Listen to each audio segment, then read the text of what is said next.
mind-blowing place. This is, I mean, seeing the change makers makes you feel humble, make you feel small. And also the realization creeps in that change doesn't begin at the top, it begins at the bottom.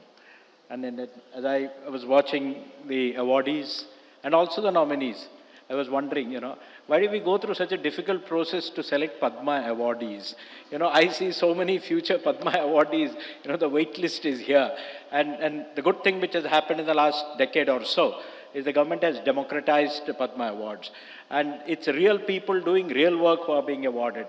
And I think this is the kind of work that actually changes nations. We bureaucrats have this thing somewhere at the back of our mind that we are the people who drive change. I think we need much more humility. And the reality of a country which is so big is that it is the people of India who are the strength of India. It's not our companies, it's not our organization, not our banks, not our others. It's the people of India, 140 crore people living in villages, towns, cities, who make India what it is. They have taken this country 5,000, 10,000 years forward. They'll be taking this country forward for another 5,000-10,000 years. I think that's very, very important. I didn't know anything about Better India. Let me tell you how I ran into Better India the first time. When you open your Google page on your mobile phone, it throws up randomly some news items, so you start scrolling. Somewhere about 2 years ago, some Better India stories started creeping onto those. Maybe I'm the kind of guy who actually searches for similar type of work. That's why it must be throwing it. And then I got more and more addicted. And when I was not using my phone and using somebody else's phone, I would start actually looking. And it is a good way to start a day. You read one story early in the morning, you wake up, your day is made. Some lady in interior part of India is converting her farm into a homestead. Somebody doing something else in healthcare. Somebody doing, as you saw, a doctor helping remote part of Silchar. That's what it was, Barak Valley. You suddenly say, okay, the world is full of hopeless news. You open the newspaper, it's tariffs, it's wars, it's all kinds of stuff that's going on. Then you realize that's not the world. This is the real world in which people exist.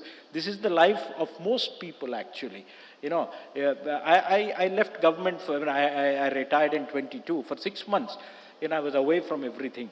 And suddenly you realize, for 35 years we have got cut off from the real world.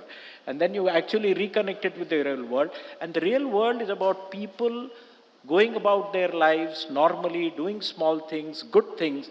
And I think being a good, friendly neighbor, helping the community around you, I think is ingrained in all of us. And it's even more stronger among Indians because this country has grown up as small isolated villages over centuries. So a village community was always a community. There were actually very little, in terms of differences within that community. They supported each other, they grew up. That's why empires came, empires went.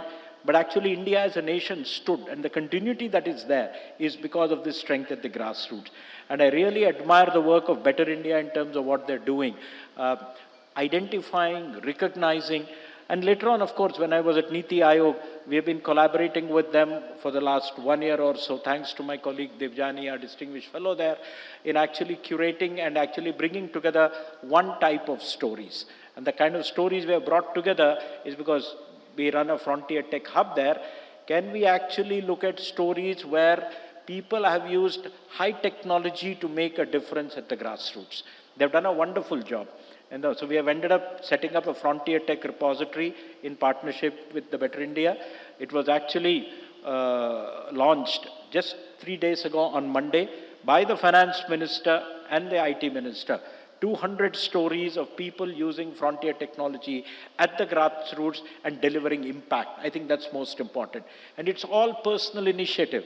There is this lady officer somewhere in Tonk in Rajasthan who is using AI for education, improving the outcome levels in mathematics and other subjects. And mind you, she was not using government money. She was using her pocket money to do that. These are the stories that are there. There is somebody else using drones to deliver medicines in interior India. So I think these are the kind of stuff. It's not only about recognition. That particular curation which we did was actually making it a replicable model for others to copy. I think that's the best part. when people see Better India's work, the kind of stories that are being compiled together, you get inspired in two ways. A, you get inspired to do something good yourself. I think that in itself is a good. I may not do the same thing, but it brings out the inherent good in us. And I think all human beings, nobody is black, nobody is white. We are all shades of grey. The question is which part of your black or white is actually pulled out. So it's not the Hyde part, but the Jekyll part which has to come out. And I think that's what Better India. The second is, we've actually tried to make these models replicable. So what is the core element which made that successful? So when I was seeing the doctors work in Barak, I was wondering, okay, what is it? What is the chain of clinics which he has started? What is the door delivery he was looking at and house visits? Because that is important. Step one is actually the people are doing it. Step two is how do you then scale up? Let me tell you, innovation on the scale that happens at the grassroots, where you have crores of people doing something, cannot happen in government. A government is not designed. Government is about process, and process is about uniformity. It can be stifling. It can happen outside. What government is good at is picking it up and then scaling it up, or enabling cross learning. That is what we are going to do. So I'd not like to interfere with the process, the flow of work that is going on here, but I'd like to say there are our Shastras, our Vedas, everybody has talked about and it doesn't matter which religion you believe in. Look out for your neighbor, help people around you, look out for the poorest and see what you can do for you, share your own wealth with others. And I think that's ingrained in our psyche. I'll just end with a quote from Swami Vivekananda. You said, that life is short. The vanities of the world are transient. They only live who live for others. The rest are more dead than alive. It's people like Better India and the people working there who are making India a better place and recognizing the world in its true form. They are the people who are actually living lives. And I think they're making more and more people alive in our country. I wish you all the best. My compliments for this award event for Changemakers. May there be 1 billion Changemakers in India and around the world. Thank you very much.